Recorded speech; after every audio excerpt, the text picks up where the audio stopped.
अंतर्गत आप पढ़ रहे थे राजस्थान का अक्षांशीय विस्तार। राजस्थान के अक्षांशीय विस्तार में आप राजस्थान का अक्षांशीय विस्तार पूर्ण पढ़ चुके थे और आप इस बात का अध्ययन कर रहे थे कि यह आपका राज्य है राजस्थान और इस राज्य राजस्थान से गुजरने वाले पूर्ण अक्षांश कौन कौन से हैं इनके बारे में आप अध्ययन कर रहे थे। तो पूर्ण अक्षांश जो थे राजस्थान से गुजरने वाले वो 7 थे। इस बात की आपने जानकारी ले ली थी। मध्य जो अक्षांश था वो मध्य अक्षांश राजस्थान का 27 डिग्री नॉर्थ, ये अक्षांश राजस्थान के बीच से होकर के गुजरता है।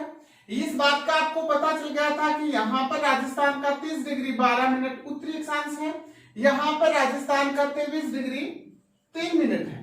ठीक है, अब अपने महत्वपूर्ण जो तथ्य है इसमें वो तथ्य है राजस्थान से गुजरने वाली जो महत्वपूर्ण अक्षांश रेखा है वो अक्षांश रेखा, उस अक्षांश रेखा के बारे में आप अध्ययन करोगे यहाँ पर।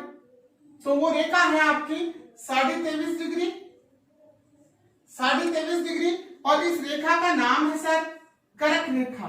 कौन सी रेखा है? करक रेखा है।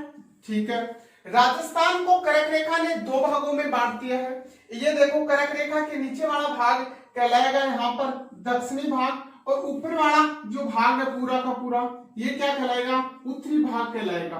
ठीक है, अब यहां से प्रश्न ये आता है, मुख्य प्रश्न ये आता है कि पहली बात तो ये कि करक रेखा राजस्थान के कौन कौन से जिलों से होकर के गुजरती है। तो देखो यहाँ पर जो बांसवाड़ा जिला है, कौन सा जिला है? बांसवाड़ा जिला है। इस बांसवाड़ा जिले के मध्य से बांसवाड़ा जिले की कुशलगढ़ जो तहसील है, कौन सी तहसील? कुशलगढ़ तहसील। और इस कुशलगढ़ तहसील के का गांव है जिसका नाम देखो बांसवाड़ा जिला है, कुशलगढ़ तहसील है और कुशलगढ़ तहसील के अंतर्गत जो गांव है पूर्ण रूप से इस के ऊपर स्थित, किसके ऊपर? करक रेखा के ऊपर स्थित इस गांव का नाम है छींच गांव। क्या नाम है? छींच गांव है। दूसरी बात, इससे आगे अगर अपन इधर देखें दूसरे जिले की अगर अपन बात करें तो यहाँ इस जगह पर एक जिला है जिसका नाम है डूंगरपुर।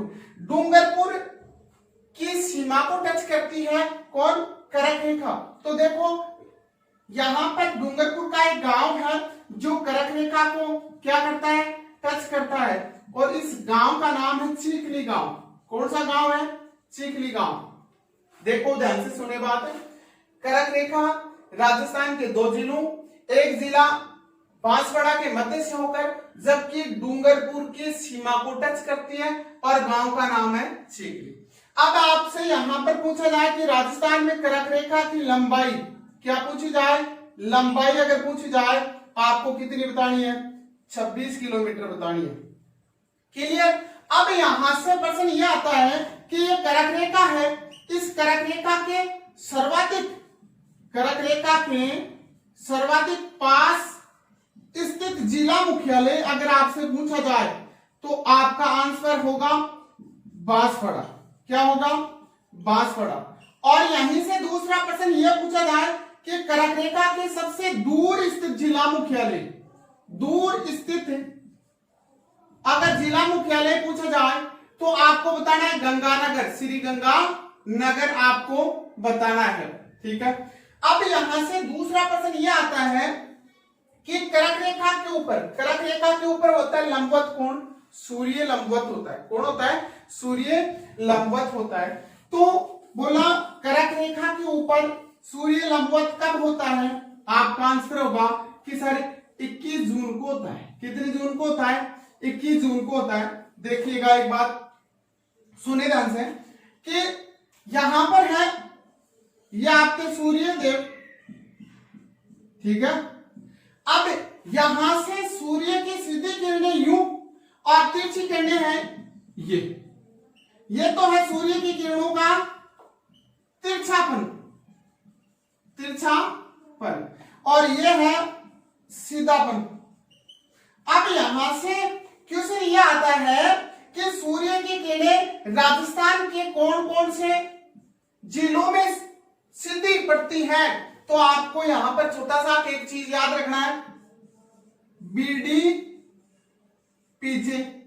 क्या करना, बीडी पीजे।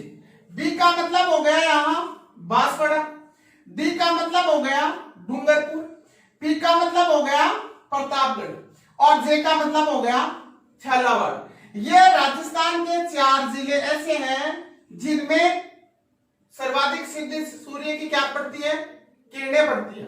अब बोला तिरछी कहां पड़ती है, तो तिरछी में आपको याद रखना है श्री हनु चुबी।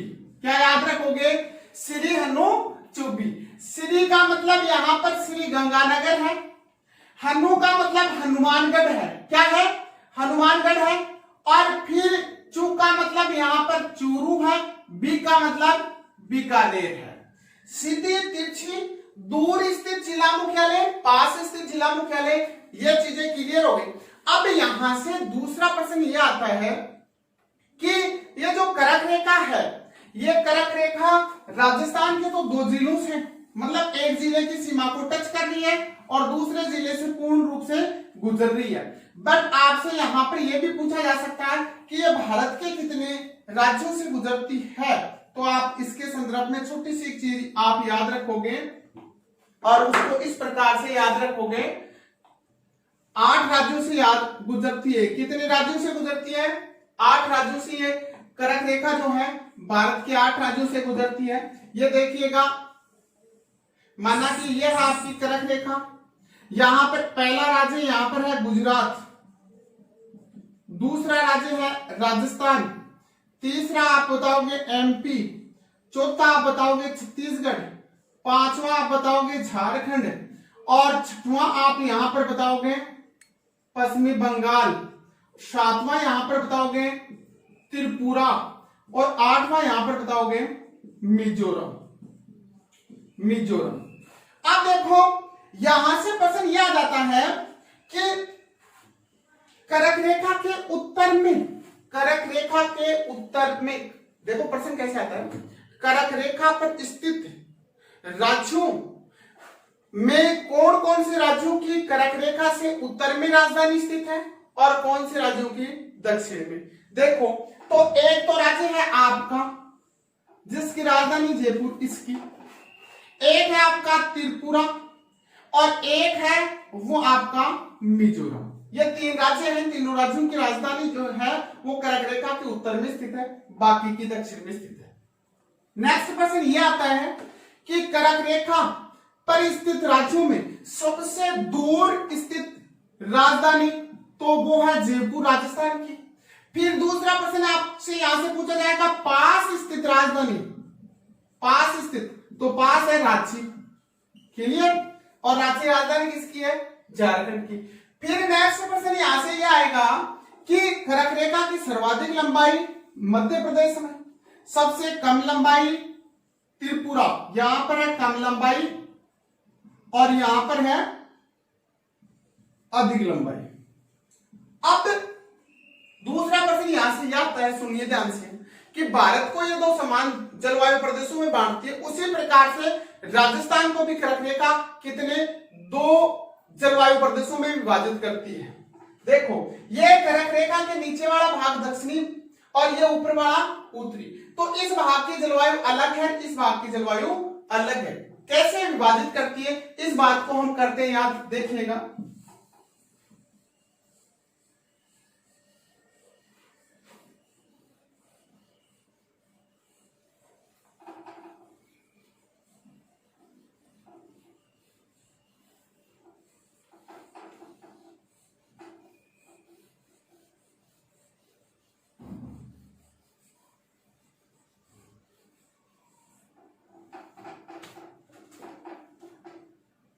देखिए ये है आपका राज्य,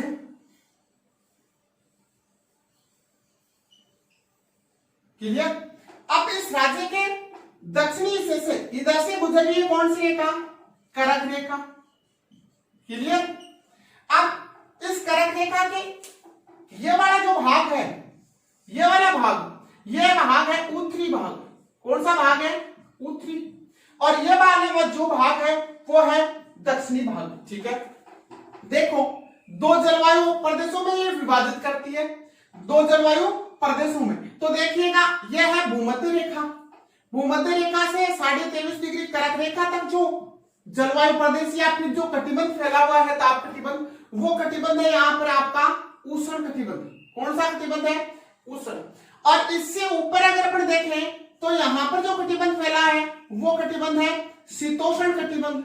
और शीतोष्ण कटिबंध को ऋतुओं के आधार पर देखें, शीत ऋतु और ग्रीष्म ऋतु की प्रखरता के आधार पर देखें तो हम यहाँ पर करते हैं इसका 2 भागों में विभाजन। कहने का मतलब ध्यान दे 23.5 डिग्री से 45 डिग्री तक तो है वो कटिबंध कहलाएगा कौन सा? उपोष्ण। और उपोष्ण कटिबंध की विशेषता यहाँ पर शीत की तुलना में गर्मी ज्यादा है। और इससे 45 से अगर आगे अपन देखते हैं, 45 से आगे 66.5 डिग्री तक अगर अपन देखते हैं तो यहाँ पर जो है उसको हम बोल सकते हैं शीत शीतोष्ण। क्या बोल सकते हैं? शीत शीतोष्ण कटिबंध के नाम से जान सकते हैं। क्लियर? इसी प्रकार से यहाँ 66.5 से 90 डिग्री तक जो कटिबंध है वो शीत कटिबंध है। इन कटिबंधों का स्वयं विस्तार ऐसा ही किधर है? दक्षिणी गोलार्ध में है। तो देखिए अब आपके राज्य का विस्तार आपको पता है कि 23 डिग्री 3 मिनट नॉर्थ से प्रारंभ हुआ था और 30 डिग्री 12 तक है। अब आप इसको देखकर के आंसर दे सकते हैं। देखो 23 डिग्री 0 डिग्री से, कहां से? 0 से लेकर के 23.5 डिग्री नॉर्थ और साउथ में कौन सा कटिबंध है? उष्ण कटिबंध है। तो यहां से ये नीचे वाले जो भाग है यहाँ पर कौन सा कटिबंध आ रहा है? उष्ण। तो यहाँ पर कौन सा कटिबंध हो गया? उष्ण कटिबंधीय जलवायु होगी या नहीं होगी? एक भाग हो गया। अब 23.5 से ऊपर अगर अपन देखते हैं 45 डिग्री तक तो कौन सा कटिबंध है? उपोष्ण कटिबंध। तो यहाँ की जलवायु अधिकांश राजस्थान की जलवायु कैसी होगी? उपोष्ण कटिबंधीय। कैसी होगी? उपोष्ण कटिबंधीय। अब आपका आंसर प्रश्न आए कि कर्क रेखा राजस्थान को कितने जलवायु प्रदेशों में, तो आप 2 जलवायु प्रदेश बताओगे। क्लियर? अब देखिए 2 चीजें महत्वपूर्ण और मैं बताता हूं। इधर से एक नदी निकलती है, किधर से? इधर से निकलती है, ऐसे निकलती है और यूं आती है ये, और यूं ये लो। नदी का नाम आपको पता है माही, ठीक है। और ये माही नदी जो है वो क्या करती है? कर्क रेखा को काटती है। कर्क रेखा को 2 बार काटती है, एक बार इधर इंटर करती है तब, एक बार बाहर निकलती है तब, 2 बार काटती है। अब देखो कई बार यहां से प्रश्न आता है कि विश्व में की दृष्टि से भी इसको देख लेते हैं अपन। यह है संपूर्ण पृथ्वी आपकी, और इस पृथ्वी पर यह है आपकी कर्क रेखा, ठीक है। और यह रेखा है भूमध्य और यह है आपकी मकर। क्लियर? अब देखो इस कर्क रेखा को जो नदी काट रही है वो तो नदी है माही। कौन सी नदी है? माही। और भूमध्य रेखा को जो नदी काट रही है वो नदी है आपकी कांगो। कौन सी नदी है? कांगो या फिर जायरे बोल सकते हैं। और इसको जो काटती है वो नदी है आपकी लिम्पापो, लिम्पापो, ठीक है। अब देखो यहां से प्रश्न यह आता है कि जब यह नदी यूं इसको 2 बार इस प्रकार से काटती है तो कौन से आकार का निर्माण करती है? तो आपको क्या बताना है? उल्टे, अंग्रेजी का कौन सा अक्षर? अंग्रेजी का उल्टा यू। क्लियर? दूसरी बात, फिर दूसरा प्रश्न यहीं से ऐसे बनता है कि जब इसमें किसको शामिल कर ले, हम इस रेखा को भी शामिल कर ले तो अंग्रेजी का कौन सा अक्षर? ए बन रहा है। अंग्रेजी का कौन सा अक्षर? ए।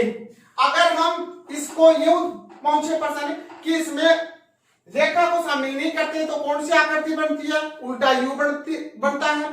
और अगर इसमें रेखा को शामिल कर ले तो ए बनता है। इस प्रकार से तीनों रेखाओं के संदर्भ में यह प्रश्न पूछा जाता है। काफी बार यहां से प्रश्न आया भी है। तीसरी बात यहां से प्रश्न यह आता है कि जो है राजस्थान की कांगो किसे कहते हैं? तो राजस्थान की कांगो किसको कहेंगे? माही को कहेंगे, क्योंकि यह भूमध्य रेखा जो है इसको कांगो नदी काट रही है, तो इसकी उपमा राजस्थान में इसको दी गई है। दूसरी बात ये उत्तरी गोलार्ध की महत्वपूर्ण नदी के नाम से भी जानी जाएगी। क्यों? क्योंकि ये क्या कर रही है, इसको काट रही है, कर्क रेखा को काट रही है उत्तरी गोलार्ध में, दक्षिणी गोलार्ध में ये काट रही है, मध्य में ये काट रही है। ठीक है, अब इनको आप याद कैसे रखें, तो आप इसके लिए एक छोटी सी ट्रिक से भी याद रख सकते हैं। माँ काली, माँ काली के नाम से इसको याद रख सकते हैं। माँ का मतलब माई हो गया, का मतलब कांगो, ली का मतलब लिम्पापो नदी हो गया। अब नेक्स्ट अगर अपन यहां पर देखें तो कर्क रेखा के संदर्भ में छोटी सी एक बात और करें अपन, और ये करें कि कर्क रेखा के ऊपर सूर्य होता है लंबवत, और वो लंबवत कब होता है इसके बारे में भी, राजस्थान का सबसे बड़ा दिन कब होगा, एशिया महाद्वीप का सबसे बड़ा दिन कब होगा, इसके बारे में भी अपन थोड़ा सा। हाँ देखिए, अगर इसके संदर्भ में देखें, हम दिन के संदर्भ में देखें तो देखिए सूर्य जो है, सूर्य उत्तरी गोलार्ध में ये जो सूर्य है वो 21 जून को क्या होता है, 21 जून को लंबवत होता है। सूर्य की किरणें उत्तरी गोलार्ध में 21 जून को क्या होती है, लंबवत होती है। इसलिए राजस्थान में भी सबसे बड़ा दिन कौन सा होगा, 21 जून होगा। दूसरी बात, ये 21 जून ही उत्तरी गोलार्ध में सबसे बड़ा दिन कहलाएगा। तीसरी बात, आपसे यहां से यह प्रश्न में पूछा जा सकता है कि 21 जून को कौन सा दिवस, तो आपको बताना है विश्व अंतरराष्ट्रीय योग दिवस इसी दिन मनाया जाता है। अब आप एक बात को ध्यान से नोट कर लेना और याद रखना, सुनना ध्यान से। कर्क रेखा के दक्षिण में स्थित, कर्क रेखा के दक्षिण में स्थित भारत के सभी स्थानों पर सूर्य की किरणें 2 बार लंबवत होती है। चाहे आप भारत के संदर्भ में देख लो और चाहे आप इस नीचे कर्क रेखा से दक्षिण में कोई भी स्थान, ठीक है। और जबकि कर्क रेखा से ऊपर स्थित स्थान जो है, उन स्थानों पर, कर्क रेखा से ऊपर स्थित स्थानों पर एक भी बार क्या नहीं होती है, सूर्य की किरणें लंबवत नहीं होती है। ध्यान रखिए इस बात का। जबकि कर्क रेखा जिन स्थानों से होकर के, कर्क रेखा जिन स्थानों से होकर के गुजरती है, उन स्थानों पर साल में एक बार सूर्य की किरणें लंबवत होती हैं, जबकि इन क्षेत्रों में एक बार भी नहीं होती हैं। और दक्षिण में स्थित जो स्थान है उनमें साल में 2 बार सूर्य की किरणें लंबवत होती है। इस चीज को आप विशेषली ध्यान रखें। नेक्स्ट अगर अपन बात यहाँ पर करते हैं तो यहाँ आती है आपकी भूमध्य रेखा, और भूमध्य रेखा के ऊपर जो सूर्य है वो सूर्य लंबवत होता है आपका 23 सितंबर को।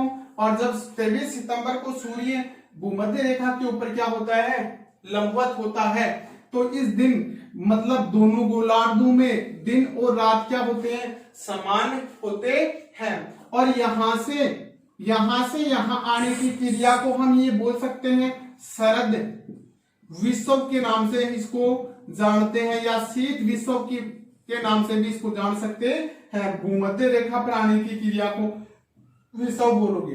नेक्स्ट की अगर अपन बात करते हैं 23 सितंबर से आगे अगर आता है तो यहां पर आता है 22 दिसंबर, या फिर 23 दिसंबर को सूर्य जो है वो मकर रेखा के ऊपर, कहने का मतलब कौन से गोलार्ध में, दक्षिणी गोलार्ध में क्या होता है, लंबवत होता है। इस दिन यहाँ पर दिन कैसा होता है, बड़ा होता है। और ये दिन जो है 13 घंटे 27 मिनट का होता है, 13 घंटे 27 मिनट का दिन होता है, जबकि 10 घंटे 33 मिनट की क्या होती है, रात होती है। इस समय में 21 जून वाले समय में यह चीज यहाँ पर रहती है, यहाँ पर दिन 13 घंटे 27 मिनट का होगा, 13 घंटे 27 मिनट का होगा, रात 10 घंटे 33 मिनट की होंगी। ठीक है, यहां से जैसे सूर्य इधर यूं आता है 21 मार्च को यहाँ पर आता है, कितने मार्च को आता है, 21 मार्च को सूर्य आता है। और 21 मार्च को जब सूर्य आता है तो दोनों गोलार्धों में फिर से दिन और रात क्या हो जाते हैं, 12-12 घंटे के हो जाते हैं। जैसे ही सूर्य भूमध्य रेखा के ऊपर 21 मार्च को आता है तो सूर्य पहली बार कौन से गोलार्ध में, उत्तरी गोलार्ध में पहली बार क्या कर लेता है, प्रवेश करता है पहली बार। ठीक है, इस बात को भी ध्यान रखें। इधर दक्षिणी गोलार्ध में 23 सितंबर को सूर्य क्या करता है, पहली बार प्रवेश करता है। 21 मार्च मतलब 23 दिसंबर से या 22 दिसंबर से, 23 या 22 दिसंबर से 21 मार्च के बीच की स्थिति को आप बोलोगे, यहां पर जब सूर्य चमकता है तो इसको बोलोगे आप वसंत विषव के नाम से जानोगे। किसके नाम से? वसंत विषव के नाम से जानोगे। और इसको आप कह सकते हैं ग्रीष्म। क्या कह सकते हैं? ग्रीष्म। इसको आप कह सकते हैं शीत। तो इस बात को आप ध्यान रख लेना। अगर सूर्य की लंबवत्ता के आधार पर ऐसा प्रश्न पूछा जाए कि दिन और रात समान कब होते हैं, तो दिन और रात वसंत विषव की स्थिति में और शीत या शरद विषव की स्थिति में दिन और रात क्या होते हैं? समान होते हैं। जबकि दिन और रात बड़े कब होते हैं? उत्तरी गोलार्ध में दिन बड़ा होगा कब? 21 जून को। दक्षिणी गोलार्ध में कब होगा? 22 या 23 दिसंबर को। 22 या 23 दिसंबर की स्थिति को हम मकर संक्रांति के नाम से जानते हैं, जबकि 21 जून वाली स्थिति को हम कर्क संक्रांति के नाम से जानते हैं। कहने का मतलब इसको हम उत्तरी एनाइट कहेंगे, इसको हम दक्षिणी एनाइट के नाम से जानेंगे। यह बात आपकी क्लियर हो गई। इसके संदर्भ में छोटा सा प्रश्न मैं आपको एक और बताना चाहूंगा कि इसकी कर्क रेखा और मानक समय इंडियन स्टैंडर्ड टाइम जो कि 82.5 डिग्री है भारत का, और ये 82.5 जो डिग्री है वो भारत के उत्तर प्रदेश के इलाहाबाद में नैनी के मध्य से होकर के गुजरता है, जिसके अकॉर्डिंग अपना भारत का समय की घड़ी चलती है। ये ग्रीनविच समय से 5.5 घंटे आगे है। दूसरी बात यहां से यह प्रश्न आता है कि कर्क